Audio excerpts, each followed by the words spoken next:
ถ้าท่านอ่านไบเบิลท่านจะพบเลยว่าไบเบิลได้กล่าวถึงลักษณะของพระเจ้าหรือพระองค์อัลลอฮฺซุบฮานะฮูวะตะอาลาในลักษณะที่ต่ำมากซึ่งเราไม่ยอมรับในลักษณะที่เรารับไม่ได้เป็นการไม่ให้เกียรติพระเจ้าเช่นในไบเบิลเล่าว่าหลังจากที่พระเจ้าสร้างโลกเสร็จพระเจ้าหลับพักผ่อนนอนเหนื่อยและพระเจ้าก็ตื่นขึ้นมาในสภาพที่คำรามดุจดังชายหนุ่ม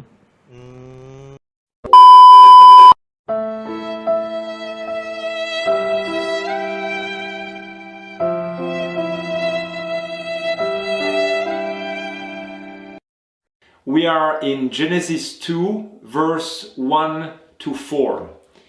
These 4 verses are in fact the end, the conclusion of chapter 1. We have to see them in the context of chapter 1. Just before God saw everything that He has created, and everything was good. And then He rested from His work and blessed and sanctified the day of Shabbat. The rest of God is of course not because God is weary, He's tired, He's exhausted. No, of course not. God has unlimited energy. He is the Almighty One. The rest He's taking is the rest of someone who is well pleased with His work. What does the author of Genesis mean when he said that God rested? Like, does that just mean what we think it means? Or does it mean something else? So we're going to look at a couple of Hebrew words today in just the next few minutes, not long, buckle up.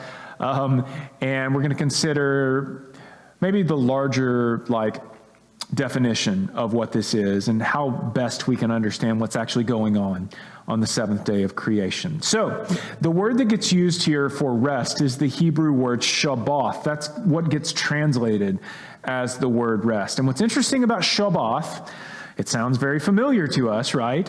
But it doesn't get translated as Sabbath. It gets translated as rest, even though it can mean slightly different things depending on the context of what's around it. But so Shabbath can, yes, mean to rest, but it can also very easily mean to cease. And that's an important thing for us to hold on to as we work through this today. Let's look at that passage again. Genesis 2, 1 through 2. Thus the heavens and the earth were, finished, and all the host of them. And on the seventh day, God finished His work that He had done, and He rested on the seventh day from all His work that He had done. Another translation says, and so the heavens and the earth were completed, and all their heavenly lights. And by the seventh day, God completed His work that He had done, and He rested on the seventh day from all His work which He had done. So here's my question. What are these verses emphasizing? It's really important when we're studying the Bible to be on the lookout for things that are highlighted or emphasized or repeated. Typically, the biblical authors, if they're repeating something over and over again, it's because they want you to take notice. It's a way that they make things stand out or jump off the page for us. So what's getting repeated here? Well, it's the word kala, the Hebrew word kala, which means to complete. Right? So God completes His work. Then He rests from His work that He has completed. The heavens and the earth were finished. He was done. So the emphasis here seems to be on the completion of the work. Now notice that nowhere does the author of Genesis say anything about the level of exertion that God had to engage in, or he doesn't insinuate that this was laborious or difficult for God, or that creating was hard or strenuous work for Him in any way. God does not rest because He's tired. God doesn't rest because He's worn out from His work of creation. No, He rests because His work is done. He rests because His work is complete. Or in other words, he just stops working.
เจ้าหรือพระองค์อัลลอฮ์ซุบฮานะฮูวะตะอาลาในลักษณะที่ต่ำมาก And the one issue that divides the entire spectrum of Islamic sectarianism is the issue of May I have your attention, please?